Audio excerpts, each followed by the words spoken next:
Welcome to Revisit Books podcast, where we turn books into bite-sized wisdom you can use every day.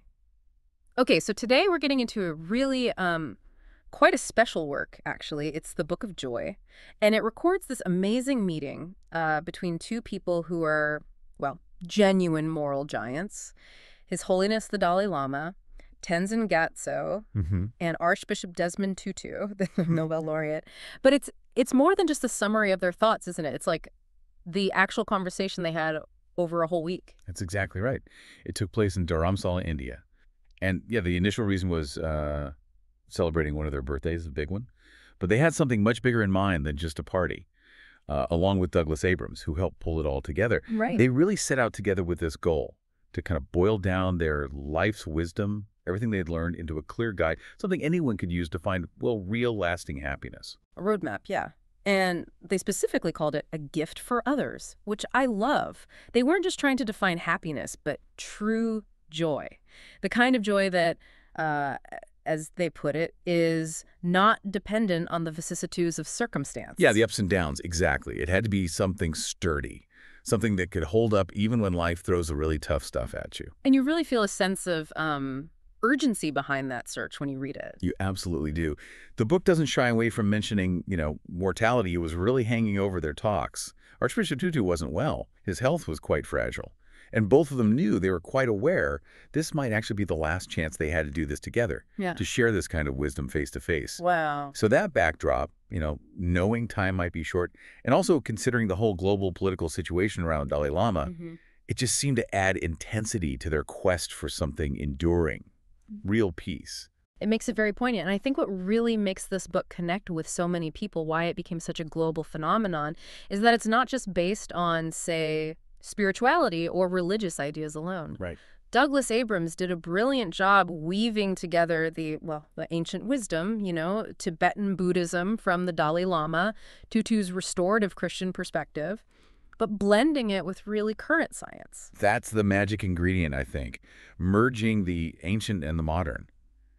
They brought in findings from neuroscience, from experimental psychology, which gives this incredible, empirical backing to practices these traditions have known about for, thousands of years. Yeah, like meditation. Exactly. They mentioned people like Dr. Richard Davidson from the University of Wisconsin-Madison. He's done groundbreaking work using fMRI brain scans to actually map out what happiness looks like in the brain, finding that sort of happiness set point. And Davidson's work is so key here because it confirms that these practices, like meditation or compassion exercises, they don't just feel good subjectively, they actually change your brain physically. Yeah, measurable physical benefits. It's not just wishful thinking.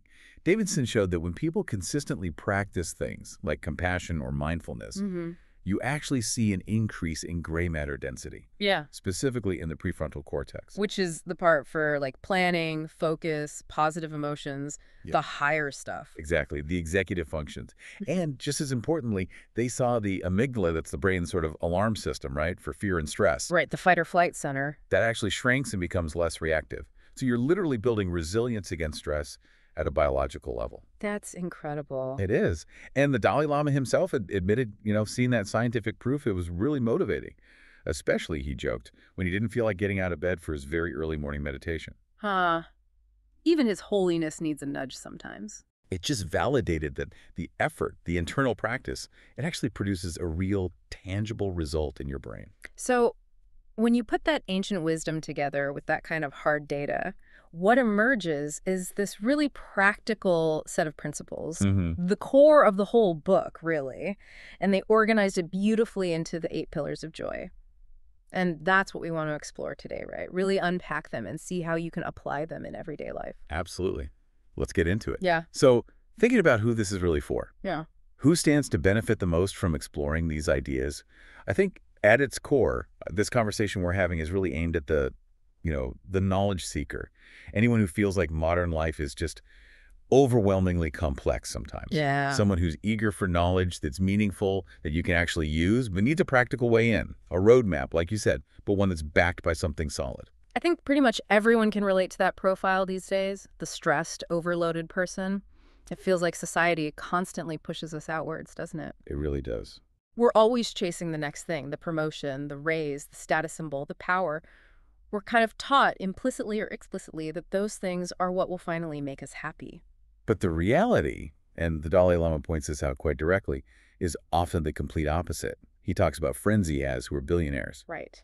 And he says they are often very unhappy people. The external success just doesn't translate into inner peace or contentment. So this book really speaks to that person who's maybe achieved some of that external stuff, but still feels like something's missing, like happiness or meaning is still just out of reach. Exactly. It tackles what some psychologists have even called affluenza, that sense of dissatisfaction despite material wealth, which seems so common in developed parts of the world. And it reframes joy completely. It's not just a fleeting good mood. It's presented as a practical, almost cognitive skill set for changing your inner world. They offer a path, maybe even a shortcut, to developing what they call mental immunity. Mental immunity. I love that phrase. What exactly do they mean by that? It's such a powerful concept, is the idea that we can kind of inoculate ourselves, Hmm. build up resilience against the daily stresses, the emotional ups and downs, and this is the key part, we often generate ourselves. Ah, so it's not about preventing bad things from happening out there. No, you can't always do that, right? Storms happen, economies dip, personal tragedies occur. We can't control the external events, but what we can control, almost totally, is the secondary suffering. The suffering that comes from how we react, our habitual negative thought patterns, our fixed ways of seeing things. Okay, so for you listening, this really puts the power back in your hands. It emphasizes this incredibly freeing idea that we actually have the ability to shape our own experience. We can consciously influence the quality of our lives day by day. It shifts the focus from blaming external fate to making internal choices. And that's absolutely crucial. They really push back against any idea of a dark fate dictating how we feel. It's not predetermined. What truly shapes our experience is the mindset, the attitudes, the perspectives we deliberately bring to our relationships, our work, our challenges. This book is basically a how-to guide for shifting those very attitudes. A practical toolkit for interchange. Makes sense. Hmm. Okay, let's dive into the key takeaways then. And the most fundamental place to start seems to be how they actually define joy. Because they draw a really sharp line, don't they, between the kind of happiness we usually chase and the joy they're talking about. They absolutely do. It's the bedrock of their whole argument. The ultimate source of happiness, they insist, has to be internal. If your focus is on chasing pleasure through your senses, what they call hedonic happiness, it's always going to be temporary. Yeah. It might feel intense, sure, but it fades quickly, and ultimately it leaves you wanting more. It needs constant topping up. That sounds exactly like the concept psychologists call the hedonic treadmill. The book explains this really clearly, right? Yep. You get the new gadget, the fancy car, whatever it is, you get a buzz. Maybe it lasts a few days, a week if you're lucky. You're right. But your brain just adapts. That becomes the new normal, the new baseline. And then you're off chasing the next thing to get that same feeling back. It's just a temporary fix. And they point out this isn't some modern invention, this chase. It goes way, way back. They actually reference the ancient Mesopotamian story, the Epic of Gilgamesh. Oh, interesting. How does that connect? Well, when Gilgamesh is on his quest for immortality, he meets this divine barmaid, Siduri. And she basically tells him, look, forget the grand quest. Focus on the simple, fleeting pleasures of life. She says, fill your belly, make merry day and night, wear fresh clothes, bathe yourself, enjoy the sensory stuff, basically, because this, too, is the lot of man. Wow. So that philosophy just focuses on temporary sensory pleasure. It's thousands of years old, whether it's ancient beer and baths or modern shop till you drop. Exactly. It's the age-old mistake of confusing pleasure, which depends on something outside of you stimulating your senses, with joy, which is an internal state of being. Hedonic happiness comes from the outside in. Okay, so if that's the treadmill, the temporary fix, what's the alternative? What is this true, lasting joy they advocate for? They define it as eudaimonic happiness. That term comes from ancient Greek philosophy, eu meaning good, and daimon meaning spirit or self. So literally, a good spirit or human flourishing. Flourishing, I like that. Yes. Eudaimonic happiness isn't a quick hit. It's deeper. It's that slow burn sense of fulfillment you get from living a life of purpose, from contribution, from love, compassion, generosity. This kind of joy comes from self-understanding, from finding meaning, from personal growth. It's what you feel deep down when your life aligns with your values. It's the joy of a meaningful life, not just a life filled with pleasant sensations. A meaningful life versus just a comfortable one. That's a powerful distinction. Okay, this next insight feels really important, especially today when we seem so focused on avoiding discomfort at all costs. The book argues pretty strongly that suffering isn't just inevitable, but that pain can actually be, well, productive, generative even. It's a challenging idea, but yes, that's the essential starting point for seeing reality clearly. We can't escape suffering entirely. It's part of the human condition. Yeah. But, and this is the crucial bit, we have enormous control over how that suffering affects us. We get to choose our attitude towards it. Yeah. And Archbishop Tutu gives just the most profound example of this. Nelson Mandela. Right, his 27 years in prison. Objectively, you'd think 27 years locked away, often in terrible conditions on Robben Island. It's just a devastating loss, a life destroyed. Yeah, absolutely. And yet, Tutu makes this incredible argument that those years, that intense suffering, were somehow necessary. He says the struggle, the hardship, it helped remove the dross. It acted like a fire, purifying Mandela. It enabled him to become that incredibly magnanimous, compassionate leader who could actually sit down and negotiate with the very people who imprisoned him. Tutu suggests that without that intense, prolonged resistance, Mandela might have stayed the younger, perhaps more radical, maybe even bloodthirsty figure he was earlier on. So the hardship didn't break him, it made him in a way, it refined him. And they connect this idea, the spiritual transformation, to something almost biological in the book, don't they? They do, and it's a really striking parallel. They point to prenatal research showing that biologically, stress and opposition are actually required for complex development to even begin. How so? Well, stem cells in an embryo won't differentiate, they won't become specialized tissues and organs, complex life, unless they encounter the right kind of biological stress and opposition. Without that resistance, things remain simple, undeveloped. Wow. So struggle is literally necessary for complexity and growth, biologically and maybe spiritually too. That seems to be the implication. Hardship is like resistance training for the soul, maybe. Yeah. It strengthens us. They suggest that a kindness or a compassion that's never really been tested isn't as strong, not as resilient as one that's been forged in difficult circumstances. That makes sense. And they even take this further, looking at an emotion we usually try to push away.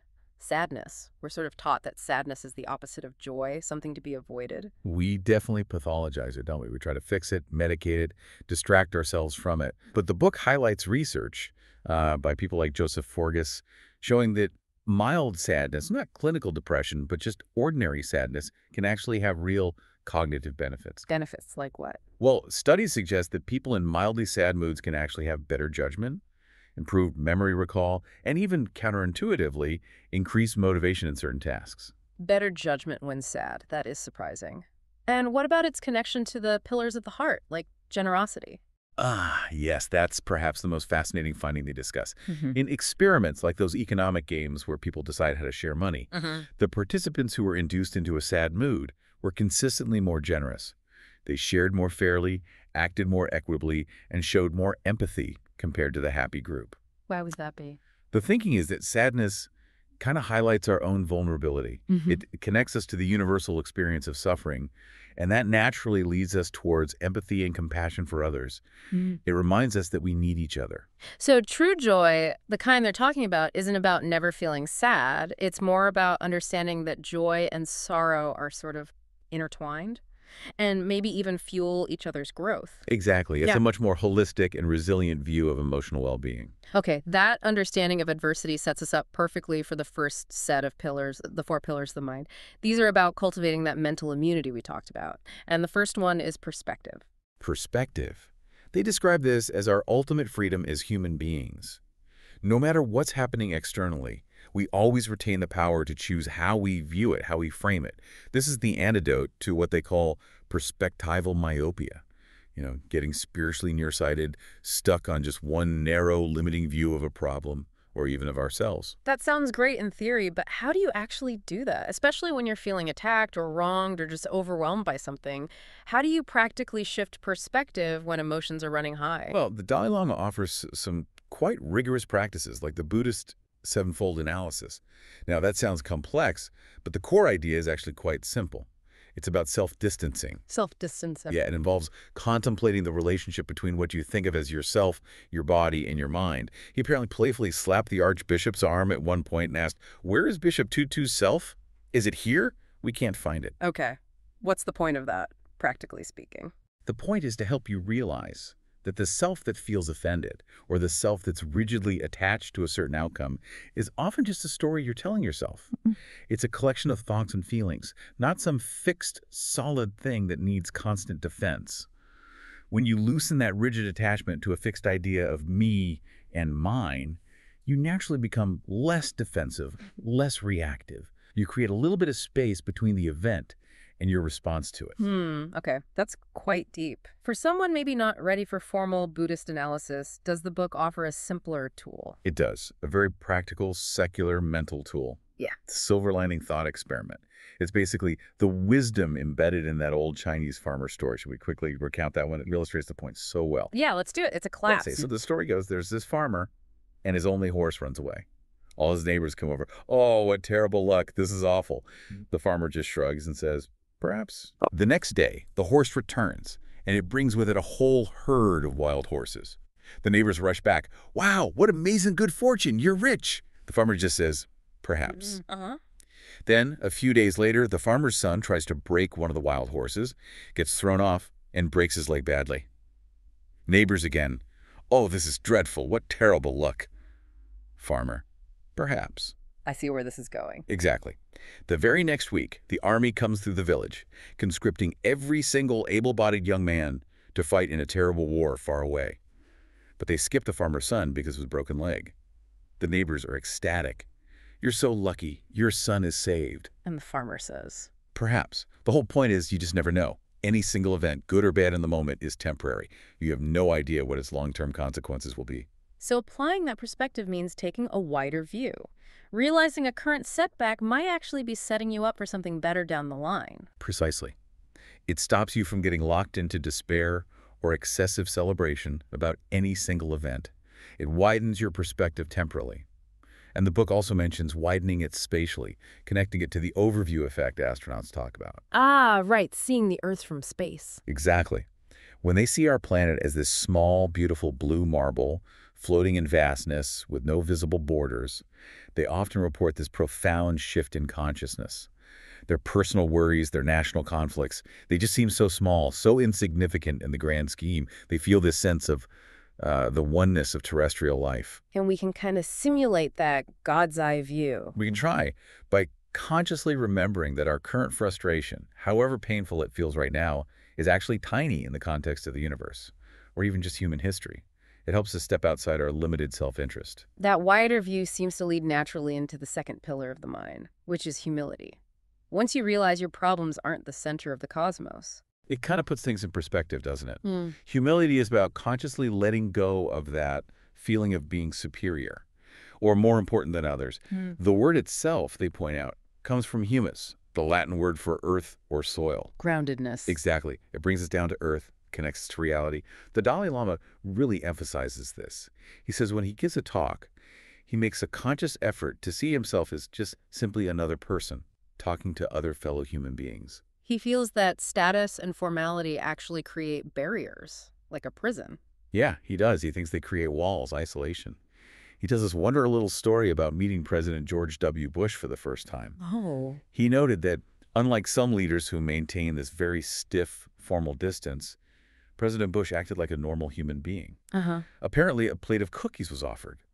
And the Dalai Lama just naturally asked which one was the best. And Bush immediately pointed and said, enthusiastically, "This one is very good."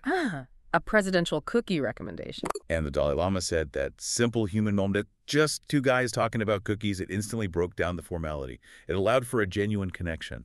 Humility enables connection. And the Archbishop has a funny story that highlights what humility isn't, right? That story about false modesty. Oh, yes. It's brilliant. He was on a flight in South Africa during a really tense political time. A flight attendant came up to him, very excited, saying a passenger desperately wanted his autograph. Tutu admitted, with a chuckle, that he immediately tried to look suitably humble and modest, puffing himself up slightly, assuming he was being recognized for his anti-apartheid work. Naturally. But then the attendant handed him the book or paper and asked, "You are Bishop Muzorewa, aren't you?" Muzorewa was another less prominent bishop at the time. Oh, dear. A case of mistaken identity. Exactly. And Tutu uses it to make the point that genuine humility isn't something you can fake or put on. It's something others recognize in you because it comes from an honest place, seeing yourself as just one ordinary, flawed human being among many others. That lack of self-importance, that ability to laugh at yourself, transitions us perfectly to the third pillar, humor. Humor is just vital, isn't it? And it flows directly from humility. It's born from not taking yourself too seriously. They both constantly use what they call self-clobbering humor. The Dalai Lama jokes about his broken English, the Archbishop relentlessly about his big nose. Laughing at your own flaws is healthy. And it serves a practical purpose too, right? It kind of disarms people and makes you less vulnerable. It absolutely does. Think about it. Humiliation is something imposed on you from the outside, and it hurts. But humor, especially when you direct it at yourself first, is shared. It says, look, I see my own quirks and imperfections, and it's okay. It makes it much harder for others to hurt you with criticism. Takes a sting out of it. Exactly. But beyond the personal, humor has this incredible power to heal social divides. The Archbishop used it so powerfully in Rwanda after the genocide. Wow. How can humor even approach something that horrific? That conflict was based on physical differences, wasn't it? Hutus and Tutsis. It was rooted in ethnic hatred, often focused on perceived physical traits. Tutu would get up in front of these crowds, people who had recently committed or suffered terrible violence against each other. And he'd start talking about the sheer absurdity of prejudice. He used this analogy like, imagine if the big-nosed people suddenly decided they hated the small-nosed people and started excluding them, or worse. Okay. And as he described this ridiculous scenario, the crowd, Hutus and Tutsis sitting together, still raw with grief and anger, started to laugh. They saw the absurdity in the analogy, and through that, maybe began to see the absurdity of their own recent hatred. That's incredible, using laughter to puncture that rigidity. It bypasses the intellectual arguments, the emotional defenses. It just shows how powerful humor can be as a tool for reconnection, for reminding us of our shared, slightly ridiculous humanity. All right, the fourth and final pillar of the mind, acceptance. Acceptance. This is the crucial starting point, they argue, for any real, meaningful change. It's not about liking the situation, but acknowledging it. The Dalai Lama draws on the wisdom of the 8th century Buddhist sage Shantideva, who had this incredibly clear, almost ruthless logic about it. What was the logic? Basically, if there's a problem and you can do something about it, then why worry? Just do it. Get busy fixing it. Okay. But if there's a problem and you absolutely cannot do anything to change it, then why worry? Okay. What's the point of being unhappy or dejected if it achieves absolutely nothing? That's very pragmatic, but I have to push back a little here. For someone facing real ongoing injustice like Archbishop Tutu did with apartheid, doesn't acceptance sound dangerously close to just giving up, resignation? That's the critical distinction they both make, especially Tutu. Acceptance is not resignation. It's not defeat. Tutu absolutely accepted the brutal reality of apartheid. He saw the oppression, the injustice clear as day. He didn't pretend it wasn't happening. And acknowledging that reality was precisely what fueled his activism. Oh. He accepted what is, right now. But he never, ever accepted that it was inevitable or right or how things had to be forever. Resignation says, this is terrible and there's nothing I can do. Acceptance says, this is terrible and now we need to figure out what I can do. So acceptance creates the mental space needed to choose a strategic response rather than just reacting out of anger or despair. Exactly. It creates that vital pause. Yeah. Tutu demonstrated this even in his personal life. He shared a painful story about being publicly challenged over his decision years earlier to send his children away to school in Swaziland. It was a decision that had caused his wife Leah immense pain at the time. How did he respond to the challenge? He didn't immediately get defensive or try to justify himself. He paused. He visibly collected himself. He accepted the truth of the pain his decision had caused. And later, weeks later actually, he wrote Leah a deeply heartfelt letter of apology. Wow.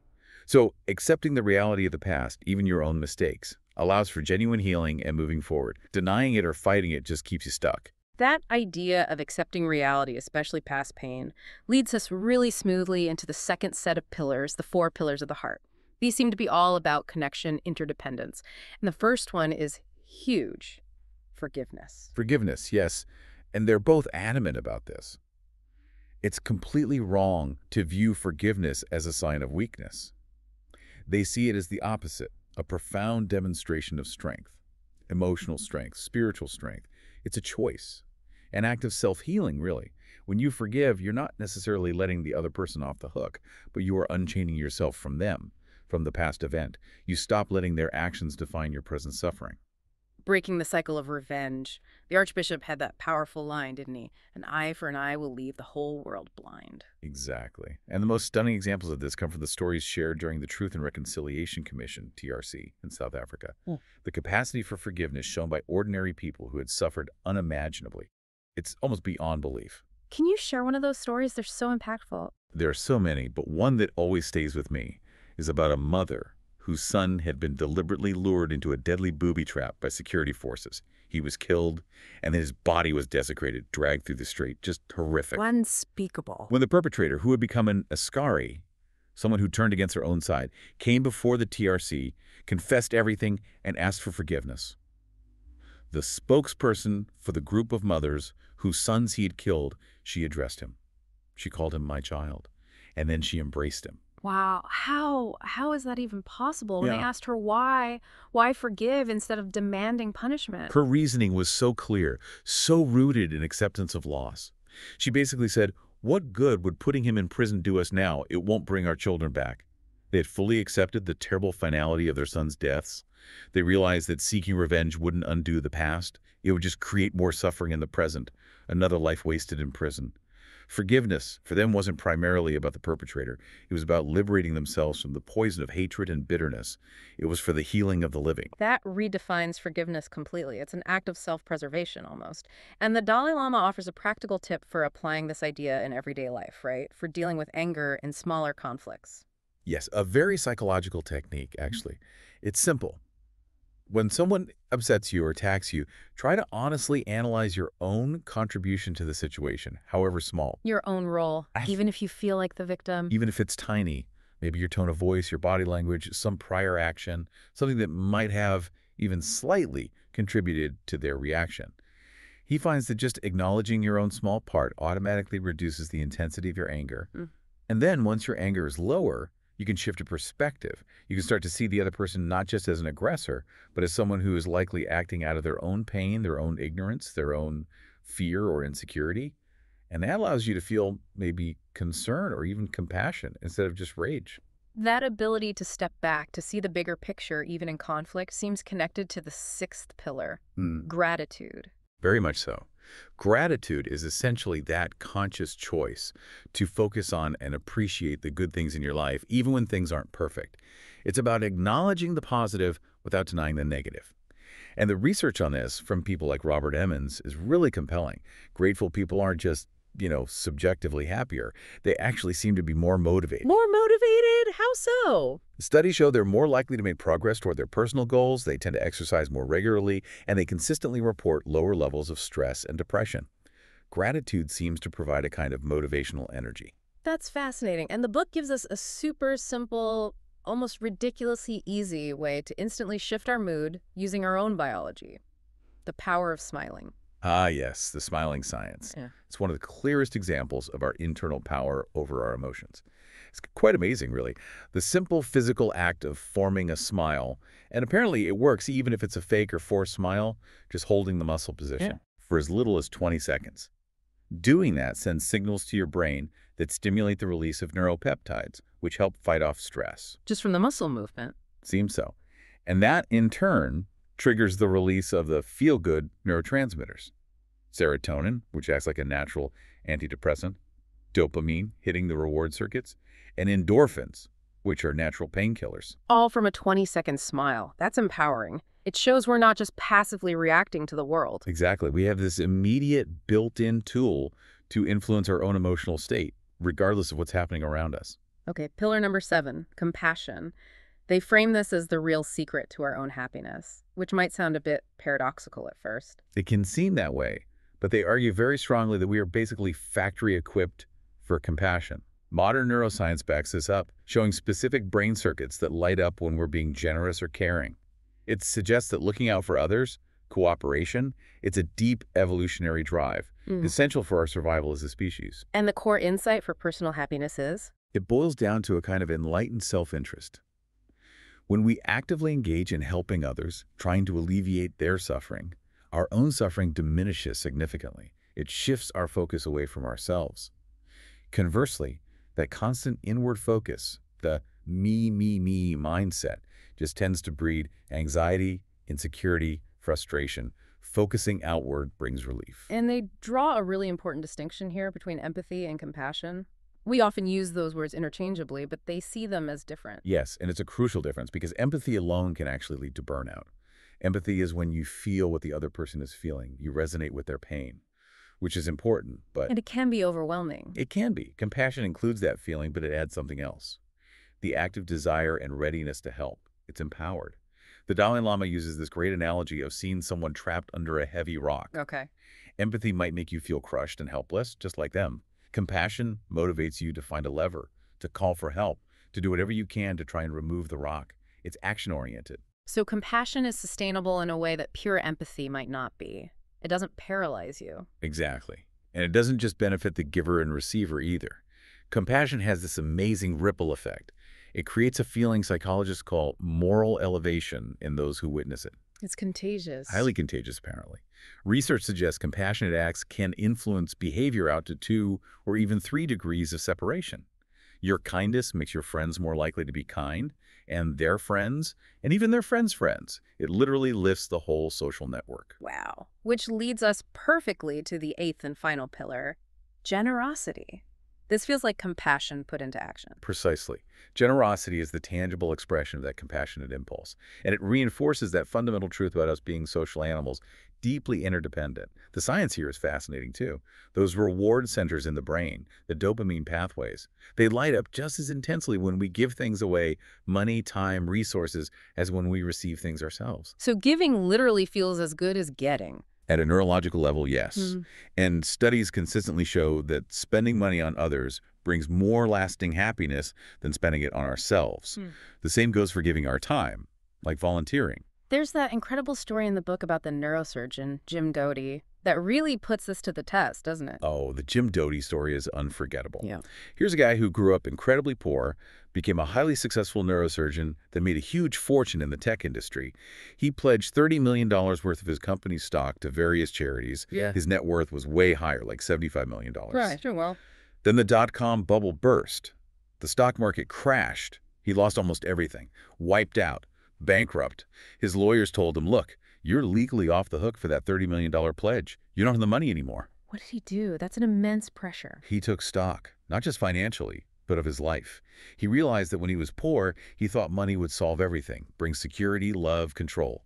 When he finally had it all, he found he was still deeply unhappy. Then, when he lost it all, suddenly all the superficial, money-focused friends disappeared. And instead of despair, he felt this unexpected lightness. He realized the only time money had ever brought him genuine, lasting fulfillment was when he was planning to give it away, or actually giving it. So he chose to honor the pledge. He signed over the stock certificates, which were practically worthless by them in monetary terms. But the act itself was this profound statement. His happiness, his sense of worth, was no longer tied to his bank balance. It came from generosity. That's powerful, and it connects to what researchers say is a fundamental human need, right? The need to be needed. Exactly. Being generous, contributing our time or resources, fulfills that deep need we have to be useful, to make a difference, to be part of something larger than ourselves. That sense of purpose is critical for well-being. Volunteering, for example, is strongly linked to better health and even longevity. One study showed a significant reduction in mortality risk for regular volunteers. Joy really seems to lie in contributing, not just consuming. So when you pull it all together, the core message running through the Book of Joy is really this. True, deep, resilient joy isn't something that just happens to you if you're lucky. It's not passive. It's something you actively build. It's cultivated day by day through conscious intention and consistent practice of these pillars. And the Dalai Lama offers a very simple, non-religious way to set that intention, right? First thing in the morning. Yes, his daily practice upon waking. Before anything else, he takes a moment to remember the importance of kindness, of compassion, of our fundamental interconnectedness. His intention for the day is incredibly simple yet profound, that this day should be meaningful. And its definition of meaningful. What is it? If possible, serve and help others. If not possible, then at least not to harm others. That's it. That's the ethical foundation for a joyful day, no matter what your beliefs are. Help if you can, but at the very least, do no harm. That's beautiful. And finally, these two wise elders, acutely aware of their own mortality during their meeting, they don't shy away from that ultimate challenge, facing death. No, they address it directly. Archbishop Tutu calls death simply a fact of life. He even says it gives a lovely symmetry to our existence, a beginning, a middle, an end. They bring in an old Tibetan teaching about the best ways to approach our own mortality. Oh, are they? The ideal way, the teaching says, is to approach death with joy. If that's not possible, the next best way is to approach it without fear. And if even that feels out of reach, the third best way is to approach it at the very least without regrets. Without regrets. That feels like the ultimate payoff of living according to these 8 pillars, doesn't it? It really does. Cultivating perspective, humility, humor, acceptance, forgiveness, gratitude, compassion, generosity. Living this way naturally leads to fewer regrets. It helps us use our limited time wisely, remembering, as they say, that we're just guests here on this planet, visitors who have come for a short time. Like the final truth they leave us with is fundamentally optimistic. They believe we are basically good. We're wired for connection, for looking out for each other. We thrive in community. When we turn inwards, obsessing only about ourselves, we tend to shrivel up in fear and loneliness.